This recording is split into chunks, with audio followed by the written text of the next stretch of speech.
Good morning, dear student. I hope you are fine. Understood? I mean, in previous lecture, I will discuss types of unit cell of each part. Understood? Today, I will discuss how determine the numbers of atom in unit cell. Each unit cell. Clear? जैसे हम लोग जानते हैं कि कोई crystal system ऐसा नहीं है कि सारा क्रिस्टल सिस्टम क्या होगा, सिंपल ही होगा। कुछ क्रिस्टल सिस्टम हमारे क्या होते हैं, कॉम्प्लेक्स भी होते हैं। क्लियर? क्रिस्टल सिस्टम मतलब कुछ क्रिस्टल सिस्टम कॉम्प्लेक्स होते हैं, अधिक भी क्रिस्टल सिस्टम क्या होते हैं, कॉम्प्लेक्स हो जाते हैं।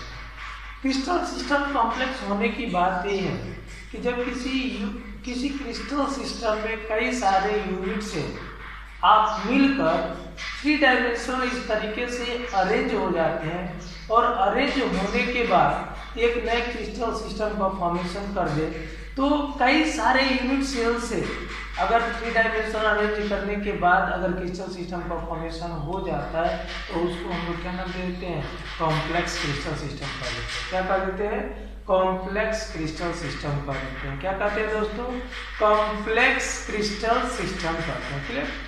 जैसे उस कॉम्प्लेक्स सिस्टम को जानने से पहले हम लोग ये जानेंगे कि जो प्रिमिटिव यूनिट सेल्स हम लोग पढ़े थे वो हमारे कितने टाइप्स के होते हैं, 7 टाइप्स के होते हैं। क्लियर? वो 7 टाइप्स के होते हैं। उन 7 टाइप्स के प्रिमिटिव यूनिट सेल को हम समझते हैं और उन्हीं 7 टाइप्स के प्रिमिटिव यूनिट सेल को अगर 3 डायमेंशनल में इस तरीके से हम लोग व्यवस्थित कर दें कि एक कॉम्प्लेक्स क्रिस्टल का फॉर्मेशन हो जाए। क्लियर? तो सबसे पहले हम लोग जानते हैं क्या कि प्रिमिटिव यूनिट सेल के कौन 7 हमारे क्या है, यूनिट सेल्स है। क्लियर? तो अगर यहाँ से आपको कह दिया जाए, मैं यहाँ पे लिख दूं कि देयर आर, ऐसे लिख सकता हूँ, there are 7 primitive unit cell, primitive unit cell, 7 primitive unit cells होते हैं। देखो यहाँ पे अगर मैं सीरियल नंबर दूं, ये क्या हो जाएगा 1, यहाँ लिख दूं सीरियल नंबर, समझना है इसको नाम से, और यहाँ पे लिख दूं यूनिट सेल, यूनिट सेल या ऐसे कह सकते हो name of unit cell, name of unit cell. यहाँ पे लिख सकते हो edges, axial edges, axial edges. यहाँ पे लिख सकते हो angle between 2 axial edges, 2 axial edges. मैंने बताया था कि यूनिट सेल के 6 पैरामीटर्स होते हैं, 3 एजेस होते हैं और 3 एंगल्स होते हैं बिटवीन 2 एजेस। अंडरस्टूड? अगर मैं इसको इस तरीके से मान लो मैंने डिवाइड कर दिया, समझना, अगर इस तरीके से ध्यान दे दोगे तो कभी भूलेगा नहीं। एक मैं ट्रिक दूंगा अभी आपको। मान लो हमने बताया कि 7 टाइप्स के हमारे प्रिमिटिव यूनिट सेल्स होते हैं और इन 7 प्रिमिटिव सेल का मैंने सीरियल दे दिया 1 2 3 4 5 6 7। ये 7 प्रिमिटिव सेल का मैंने क्या कर दिया, ये नाम दे दिया। अब देखो इन 7 प्रिमिटिव यूनिट सेल का मैं एक ट्रिक बनाया हूं जिसको 7 प्रिमिटिव यूनिट सेल को बस कह सकते हो CTOR, CTORHMT।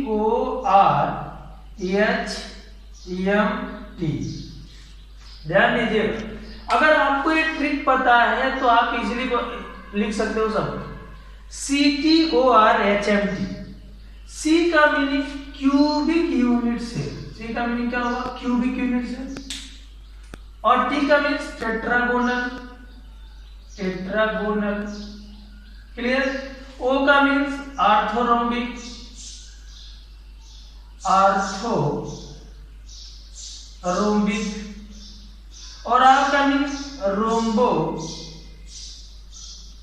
रोम्बोहेड्रल, और H का मीन्स हेक्सागोनल, हेक्सागोनल, और M का मीनिंग मोनोक्लिनिक, मोनोक्लिनिक। और टी का ट्राइक्लिनिक, ट्राइक्लिनिक। ध्यान दीजिएगा, आपको ट्रिक तैयार हो गया होगा, CTORHMT। क्लियर? इसके नाम से ही बनाया गया है, CTORHMT। क्लियर? तो इससे आप बता सकते हो कि हमारे इतने 7 यूनिट सेल का नाम होगा। अब एजेस में क्या रिलेशन होगा, तो अपने दिमाग में सेट कर लो कि क्यूबिक यूनिट सेल के सारे एजेस आपस में क्या होंगे, बराबर होंगे।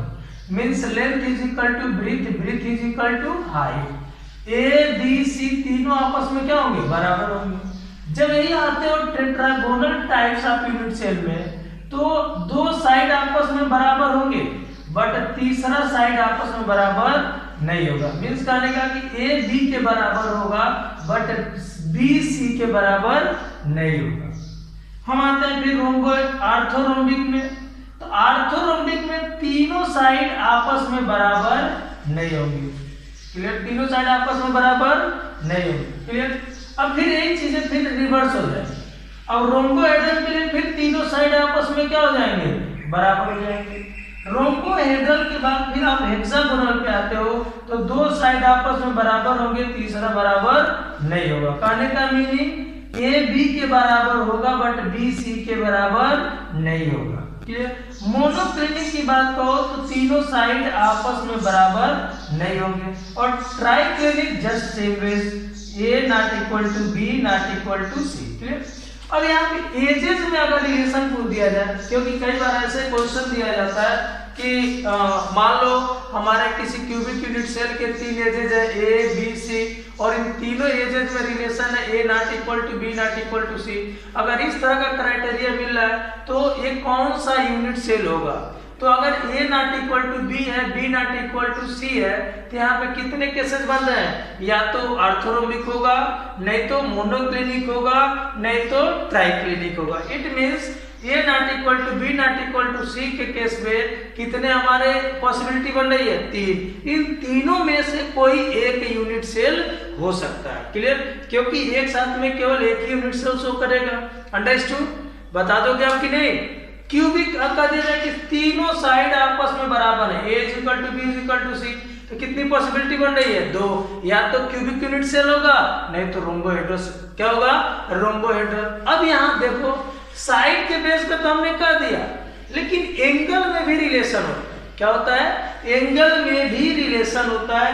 तो जो 3 यूनिट सेल है CTOR, इन तीनों केसेस में आपको मैंने पीछे क्लासेस में बता चुका हूं कि 2 एक्स के बीच में या 2 एक्सियल के बीच में हमारा अल्फा बीटा गामा 3 तरह के एंगल से राइज होते हैं, जिसमें मैंने बताया था एक्स एक्सिस, वाई एक्सिस, और इसको क्या बताया था, जेड एक्सिस। तो उन तीनों एंगल्स के बीच में किस यूनिट सेल के लिए कैसा एंगल रिलेशन होता है। क्लियर? तो अगर आपसे कोई पूछ दे कि अल्फा बीटा और गामा में क्यूबिक यूनिट सेल में किस तरह का रिलेशन होगा, तो ऐसे alpha is equal to beta is equal to gamma is equal to क्या होगा, 90 डिग्री। मींस कहने का कि हर एंगल एक दूसरे के क्या होगा, परपेंडिकुलर होगा। क्लियर? अल्फा बीटा गामा ये तीनों एंगल्स किसके बराबर होंगे, 90 डिग्री के बराबर होंगे। ठीक? टेट्रागोनल में भी यही क्राइटेरिया है, alpha is equal to beta is equal to gamma is equal to 90 degree.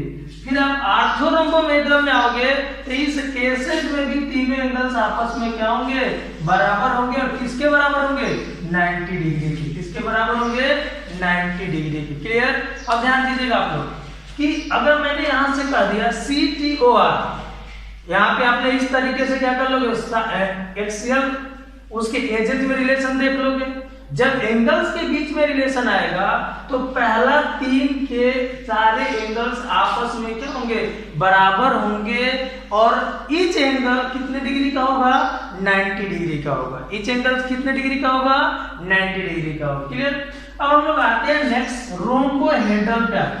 तो रोम्बोहेड्रल में क्या होता है, देखो साइड तीनों बराबर है, तो रोम्बोहेड्रल के बीच में एंगल भी तीनों आपस में बराबर होंगे। Means alpha is equal to beta is equal to gamma, but not equal to 90 degree, but not equal to 90 degree. ध्यान दीजिएगा कि रोम्बोहेड्रल के सारे एजेस आपस में बराबर है।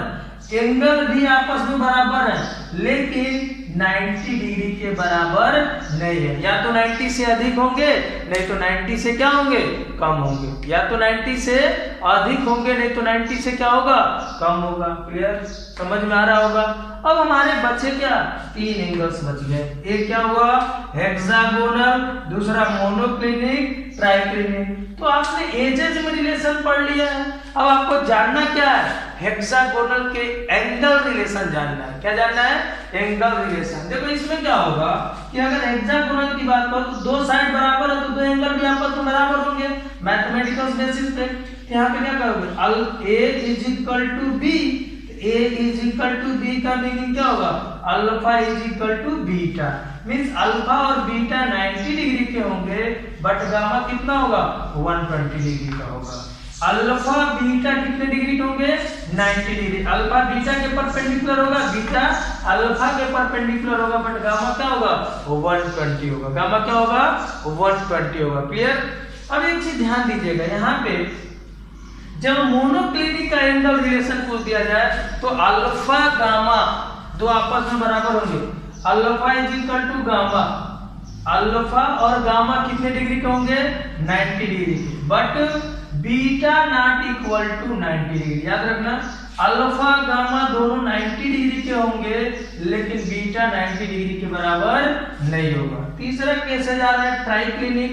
अब ट्राइक्लिनिक में alpha not equal to beta not equal to gamma not equal to 90 degree. Means alpha beta gamma तीनों आपस में बराबर भी नहीं होंगे और 90 के डिग्री के बराबर भी नहीं। अब देखो यहाँ पे केस बनता है।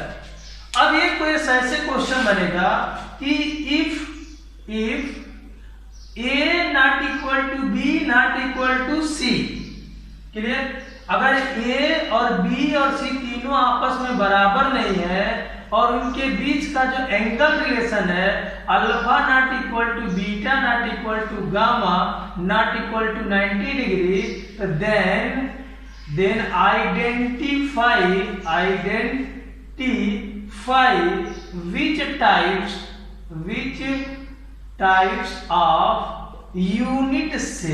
which types of unit cell, तो आप क्या करोगे, इसमें देख लो 3 केसेस है। यहाँ पे भी A not equal to B not equal to C, यहाँ पे भी A not equal to B not equal to C।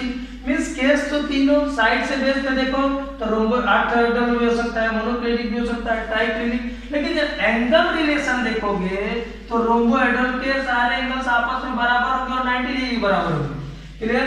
Monoclinic की बात करो तो देख लो हमारा साइड तो बराबर नहीं है, लेकिन 2 एंगल 90 डिग्री के बराबर है, बीटा 90 डिग्री के बराबर नहीं है। लेकिन जब ट्राइक्लिनिक की बात करते हो तो वहां पे साइड भी तीनों आपस में बराबर नहीं है, एंगल भी तीनों बराबर नहीं है और 90 डिग्री के भी बराबर नहीं है। तो यहाँ पे जो इसका सॉल्यूशन हो जाएगा वो क्या कह दोगे, ट्राइक्लिनिक। क्या कह दोगे, ट्राइक्लिनिक। क्लिनिक यूनिट सिस्टम या यूनिट सिस्टम। समझ में आ गया होगा कि इस तरीके से क्वेश्चन बनते हैं। साइड, एंगल्स, एजेस हमको देकर और आपसे पूछ देंगे कि identify which types of unit cell. Clear, समझ में आ गया होगा। क्लियर। अब देखो यहाँ पे, अब इसी 7 क्रिस्टल यूनिट्स को 3 डायमेंशनल में अरेंज करके, क्लियर, हम लोग क्या करते हैं, 14 यूनिट से, मतलब इन CTOR HMT को हम लोग मिलाकर 3 डायमेंशन में हम लोग अरेंज करके एक 14 यूनिट सेल का क्रिस्टल सिस्टम बनाएंगे, जिस क्रिस्टल सिस्टम को हम लोग नाम दे देते हैं ब्रेवियस लैटिस। क्या कह देते हैं, ब्रेवियस लैटिस। अब वही ब्रेवियस लैटिस एक तरह का कॉम्प्लेक्स क्रिस्टल सिस्टम होता है। क्या होता है, कॉम्प्लेक्स क्रिस्टल सिस्टम होता है। क्लियर। तो अगर 3 डायमेंशनल में हम लोग इस यूनिट सेल को अरेंज करते हैं तो यहाँ पे ये चीजें कर रहा है कि अगर 3 डायमेंशनल में कितना हम लोग क्यूबिक यूनिट सेल यूज करेंगे, कितना टेट्रागोनल यूज करेंगे, कितना ऑर्थोरोम्बिक यूज करेंगे और कितना यूज करके हम लोग यहाँ पे 14 यूनिट सेल बनाएंगे। क्लियर, ध्यान दीजिएगा। अब लर्न कर लेना 3 4 ऐसे करोगे 3 4 2 1 1 2 1। देख लो 3 4 2 1 1 क्लियर कर सकते हो नहीं, 3 2 4 होगा, 3 2 4 3 2 4 1 1 2 1 3 2 4 कहने का मीनिंग जब 3 डायमेंशन में हम इस यूनिट सेल को अरेंज करेंगे तो 3 क्यूबिक यूनिट सेल अरेंज करेंगे, 2 टेट्रागोनल अरेंज करेंगे, 4 आर्थोरोम्बिक यूज करेंगे। क्लियर, कितना यूज करेंगे? 4 आर्थोरोम्बिक। सॉरी, कहने का मीनिंग ये था, अभी इसको एक्सप्लेन कर रहा हूं बट ये ध्यान दीजिएगा, 3 2 4 1 1 यूज करके हम लोग टोटल कितने बनाते हैं? ब्रेवियस 14 यूनिट सेल यूज होता है, और इसी 14 यूनिट सेल से एक कॉम्प्लेक्स क्रिस्टल बनता है। क्या बनता है? कॉम्प्लेक्स क्रिस्टल बनता है, और इसी कॉम्प्लेक्स क्रिस्टल को हम लोग क्या करते हैं? ब्रेवियस लाइटिस कहते हैं। क्या कहते हैं? ब्रेवियस लाइटिस। ध्यान दीजिएगा बेटा, क्या कहते हैं? ब्रेवियस लाइटिस कहते हैं। क्लियर, समझ में आ गया? सबको समझ में आ गया? कहने का मीनिंग कि जब इन 3 2 4 1 1 2 1 लिखने का मीनिंग ये है कि एक जब हम लोग क्या करेंगे, क्रिस्टल यूनिट बनाएंगे तो उसमें हम लोग क्या करेंगे, 3 यूनिट्स का क्यूबिक यूनिट सेल में 3 यूनिट्स यूज करेंगे, टेट्रागोनल में 2, आर्थोरोम्बिक में 4, रोम्बोहेड्रल में 1, हेक्सागोनल में 1, मोनोक्लिनिक में 2, ट्राइक्लिनिक में 1। क्लियर, समझ में आ रहा होगा? तो आपको ये समझ में आ गया होगा कि कॉम्प्लेक्स यूनिट सेल क्या होता है, सिंपल यूनिट सेल्स क्या होता है। तो सिंपल यूनिट सेल में या सिंपल क्रिस्टल में केवल एक ही तरह के क्रिस्टल यूनिट्स प्रेजेंट होते हैं, लेकिन हमारा जो कॉम्प्लेक्स क्रिस्टल सिस्टम होता है उस कॉम्प्लेक्स क्रिस्टल सिस्टम में हमारे वेरियस टाइप्स के यूनिट सेल को 3 डायमेंशन में अरेंज करके एक कॉम्प्लेक्स क्रिस्टल का फॉर्मेशन करते हैं, जिसको हम लोग क्या नाम देते हैं? ब्रेवियस लाइटिस का देते हैं। क्या नाम देते हैं? ब्रेवियस लाइटिस नाम देते हैं। क्लियर, समझ में आ रहा है दोस्तों? इसको हम लोग कहते हैं क्या? ब्रेवियस लाइटिस। तो आप लोगों को अब समझ में आ गया होगा कि ये 7 प्रिमिटिव यूनिट सेल कौन कौन से हैं। क्लियर, और उसके साइड इट मींस एजेस में क्या रिलेशन है, और उसके केस में एंगल्स के बीच में क्या रिलेशन है। क्लियर, अब हम लोग नेक्स्ट पढ़ेंगे कि कैसे हम लोग डिटरमाइन करेंगे कि जैसे हम लोग प्रिमिटिव यूनिट सेल पढ़ा, नॉन प्रिमिटिव यूनिट सेल पढ़ा, तो primitive unit cell, non primitive unit cell में ईच सेंटर पे, ईच कॉर्नर पे कितने नंबर्स ऑफ एटम होंगे, ये जानकर जस्ट हम लोग क्या करेंगे, total numbers of atom find करेंगे कि इस यूनिट सेल को बनने में कितने नंबर्स ऑफ एटम की नीड होगी। जैसे प्रिमिटिव यूनिट सेल है, उसको सॉल्व करोगे कितने नंबर्स ऑफ एटम प्रेजेंट होते हैं। क्लियर, तो अगर एटम डिटरमाइन कर रहे हैं यूनिट सेल में, तो सबसे पहला यूनिट सेल है वो क्या है? सिंपल यूनिट सेल, जिसको कहते हैं प्रिमिटिव यूनिट सेल। क्या कहते हो? Simple unit cell. अब मैंने पीछे क्लास में आपको सिंपल यूनिट सेल का डिफिनीशन बताया था कि सिंपल यूनिट सेल में जो कॉन्स्टिट्यूएंट पार्टिकल्स हैं, एटम, मॉलिक्यूल्स और आयन, वो केवल कहाँ पे प्रेजेंट होते हैं? कॉर्नर पे। कहाँ पे प्रेजेंट होते हैं? कॉर्नर पे। तो आप ऐसे कर सकते हो कि 1 unit cell is equal to 8 corner. एक यूनिट सेल में कितने कॉर्नर होते हैं? 8 कॉर्नर। तो each corner is equal to how much atom? तो 1/8 atoms, molecules or ion. Clear, तो 8 कॉर्नर के लिए कितने एटम्स होंगे? तो 8 से क्या कर दोगे? मल्टीप्लाई कर दोगे। It means simple unit cell के लिए अगर आपसे नंबर्स ऑफ एटम पूछ दिया जाए, क्लियर, इसी को आगे अभी रैंक बोलोगे, जिसको जेड से रिप्रेजेंट करोगे, रैंक पूछ दिया जाए तो आप इजीली क्या कह दोगे? 1 होगा। It mean simple unit cell के लिए जो रैंक होगा वो क्या होगा? 1 होगा। क्लियर, क्या होगा? 1 होगा। अब देखो हमने ठीक इसी तरीके से नॉन प्रिमिटिव यूनिट सेल में हम लोग पढ़े थे face center unit cell, body centered unit cell. Clear, तो पहले क्या करेंगे? ईच बॉडी पे नंबर्स ऑफ एटम फाइंड करेंगे। क्लियर, तो उसके बाद कितनी बॉडी प्रेजेंट है उस बेसिस पे हम लोग क्या करेंगे? उस यूनिट सेल में डिटरमाइन कर लेंगे कि कितने नंबर्स ऑफ एटम की नीड है या एटम है। अंडरस्टूड? मैं लग रहा है समझ में आ रहा है दोस्तों? डियर स्टूडेंट, समझ में आ रहा है ना? आगे हम लोग पढ़ेंगे कि हाउ डिटरमाइन या determination of numbers of atom in unit cell. Clear, ध्यान दो। डिटर्मिनेशन द, जो देखो यहाँ पे लिख सकते हो determination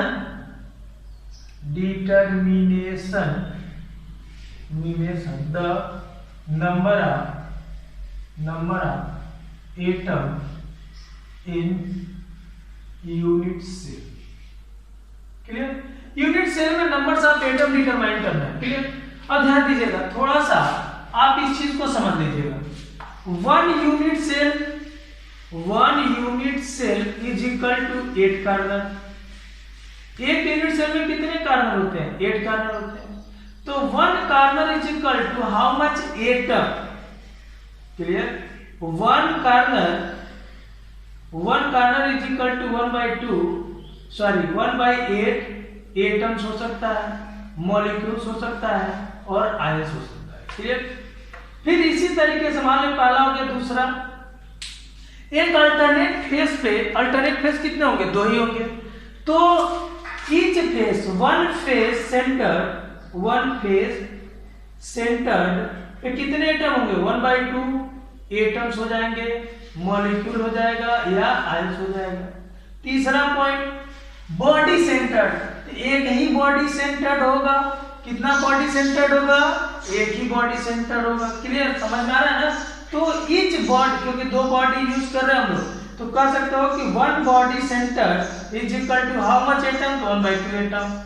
1 body centered is equal to how much atom? 1/2 atom हो सकता है, मॉलिक्यूल हो सकता है। तीसरा 1 एजेस सेंटर पे 1/4 क्या होगा? एटम्स हो जाएगा, मॉलिक्यूल्स हो जाएगा और आयंस हो जाएगा। ध्यान दीजिएगा, अगर ये आपके दिमाग में चल रहा हो कि एक यूनिट सेल के लिए सारी चीजें क्लियर आ रही हो, तो आप इजीली क्या कर लोगे? डिटर्मिनेशन कर सकते हो किस क्या? Numbers of atom in unit cell. क्या कर सकते हो? Numbers of atom in unit cell. Clear? जैसे मैं अगर एक फार्मूला यहाँ पे लिख दूं कि नंबर्स ऑफ एटम, ध्यान देना बेटा, number of atom in unit cell is equal to, number of atom in unit cell is equal to क्या होगा? 1/8 into occupied corner। 1/8 occupied corner पे कितने ऑक्युपाइड एटम है? Occupied atom of corner plus 1/2 into occupied on face center plus 1/4 into occupied of क्या? As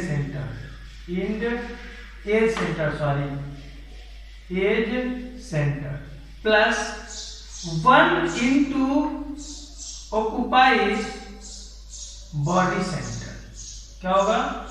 body centre, या 1/2 कर सकते हो एक बॉडी के लिए।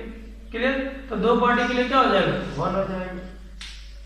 जैसे देख लो यहाँ पे, ध्यान देना, अगर मैं कहूं सिंपल यूनिट सेल के लिए डिटरमाइन कर रहा हूं, पहला सिंपल यूनिट सेल। तो सिंपल यूनिट सेल के लिए डिटरमाइन कर रहे हो, तो सिंपल यूनिट सेल के लिए आप जानते हो कि constituent particles only contain on corner. ये होता है, मतलब कार्नर में प्रेजेंट होते हैं 1 2 3 4 5 6 7 8, और इस कार्नर में कितने एटम्स होते हैं? 1/8 एटम्स। कितने होते हैं? 1/8 एटम्स। तो अगर डायरेक्ट इस फार्मूले से निकालते हो तो एक सिंपल यूनिट सेल में कितने कार्बन होंगे? 8 होंगे। तो क्या हो जाएगा? Number of atom. तो number of atom is equal to 1/8 into 8 plus हमारा एज पे एक भी एटम्स इसमें नहीं है, सिंपल यूनिट सेल के लिए तो 0, प्लस 1/2 इंटू फेस सेंटर पे एक भी एटम नहीं है, फिर 1/2 बॉडी सेंटर पे एक भी नहीं है, तो ये सब 0 हो जाएगा और नंबर्स ऑफ एटम कितने होंगे? 1 हो जाएंगे। तो आप सिंपल यूनिट सेल के लिए अगर जेड की वैल्यू आपसे पूछ दिया जाए तो क्या बताओगे 1। क्या बताओगे 1। क्लियर, समझ में आ गया होगा कि सिंपल यूनिट सेल के लिए जेड की वैल्यू क्या होती है 1 होती है। सिंपल यूनिट सेल के लिए जेड की वैल्यू क्या होती है 1 होती है। अंडरस्टूड? हमें लग रहा है कि क्लियर समझ में आ गया होगा कि हम बता भी लोगे। अंडरस्टूड? अब देखो यहाँ पे ध्यान दीजिएगा, फार्मूला आपको पता ही चल गया। अब देखो हम लोग नॉन प्रिमिटिव यूनिट सेल के लिए डिटरमाइन करते हैं। किसके लिए? नॉन प्रिमिटिव यूनिट सेल के लिए। क्लियर, ध्यान दो बेटा। अगर हम लोग चाहे दूसरा नॉन प्रिमिटिव यूनिट सेल में नॉन प्रिमिटिव यूनिट सेल, तो नॉन प्रिमिटिव यूनिट सेल में हम लोग पहला जो करें वो क्या है फेज सेंटर FCC। मैं पीछे बता दिया हूँ FCC कभी नहीं, फेज सेंटर्ड यूनिट सेल। तो फेज सेंटर में क्या होता है corner plus phase centre, phase centre यही होता है। मतलब कॉर्नर पे कितने एटम्स प्रेजेंट है फेज सेंटर पे। जैसे मान लो अगर मैं इसका डायग्राम बना दूं, यही होगा,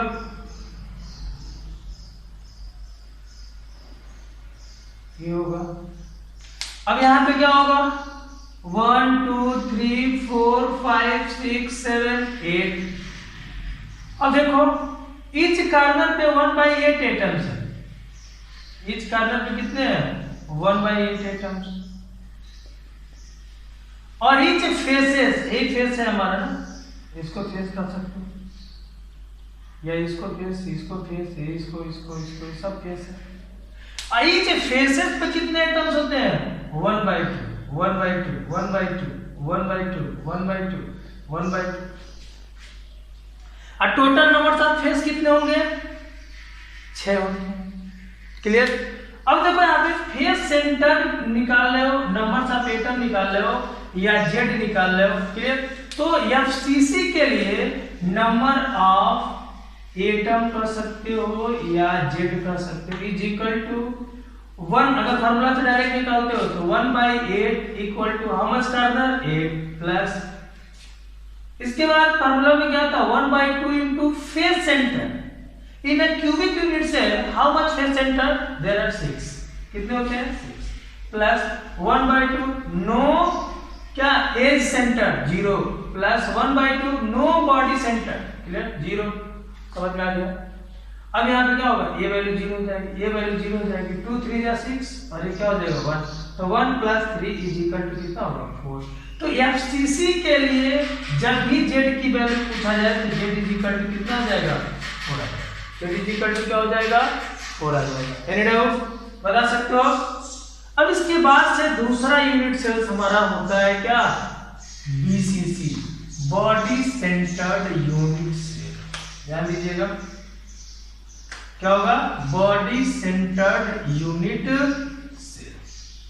अब देखो अगर BCC के लिए करोगे, BCC दूसरा, BCC नॉन प्रिमिटिव सेल का दूसरा पॉइंट। BCC में क्या होता है कॉर्नर प्लस क्या होगा body centre. Body centre means जो कॉन्स्टिट्यूएंट पार्टिकल्स है कॉर्नर पे प्रेजेंट है और किस पे प्रेजेंट है बॉडी सेंटर। कितने प्रेजेंट है बॉडी सेंटर। क्लियर? अब ध्यान देना। अब यहाँ पे क्या होगा मान लो मैंने एक पिक्चर बना रहा हूं, समझ में आ रहा है सबको? अब देखो ये कॉर्नर 1 2 3 4 5 6 7 8 और इस कॉर्नर पे कितने एटम्स प्रेजेंट है 1/8 एटम्स। कितने प्रेजेंट है 1/8 एटम्स। कितने प्रेजेंट है 1/8 एटम्स। और इस बॉडी पे कितने एटम्स प्रेजेंट है 1/2। आप इधर आ रहो। अब यहाँ पे डायरेक्ट फार्मूला यूज करो number of atom, number of atom. तो नंबर ऑफ एटम या जेड इज इक्वल टू क्या होगा 1/8 into 8 कॉर्नर प्लस 1/2 नो फेस कॉर्नर 0 प्लस 1/2 नो एज कॉर्नर सॉरी 1/4 होगा नो एज कॉर्नर क्या होगा 0 प्लस 1/2 into हमारा क्या होगा 2 फेस सेंटर बॉडी सेंटर। तो 2 से 2 दिस तो क्या होगा सॉल्व करोगे तो 1 + 1 यहाँ पे क्या आ जाएगा 2। तो BCC के लिए जो Z की वैल्यू आएगी फॉर BCC Z की वैल्यू क्या होगी 2 हो जाएगी। क्या हो जाएगी 2 हो जाएगी। बता लो नहीं बता लो। अब मैं इसको एक बार समराइज करके लिख दे रहा हूँ, ध्यान दीजिएगा आप लोग। और ये बहुत इंपॉर्टेंट है। अभी जितने भी न्यूमेरिकल्स मिलेंगे अभी डेंसिटी से रिलेटेड, उसमें इनका इंपॉर्टेंट रोल होगा। जैसे देख लो यहाँ पे लिख सकते हो यूनिट सेल, और यहाँ पे लिख सकते हो रैंक कर सकते हो, या नंबर ऑफ एटम कर सकते हो, नंबर ऑफ एटम कर सकते हो, और इसी को हम लोग जेड से रिप्रेजेंट करते हैं। मान लो पहला हमारा है 60, यहाँ पे कर सकते हो सिंपल यूनिट सेल। क्या कर सकते हो? Simple unit cell. तो सिंपल यूनिट सेल के लिए रैंक कितना होता है? 1। जेड की वैल्यू क्या होती है? 1। दूसरा क्या होगा? Phase centre FCC. एफसीसी के लिए जेड की वैल्यू कितना होता है? 4 होता है। और फिर एफसीसी भी कर सकते हो या सीबी भी कहोगे, हेक्सागोनल प्रोस्पेक्ट अभी आगे पढ़ोगे। तीसरा बीसीसी बॉडी सेंटर, इसके लिए कितना होता है? 2 होता है। क्लियर?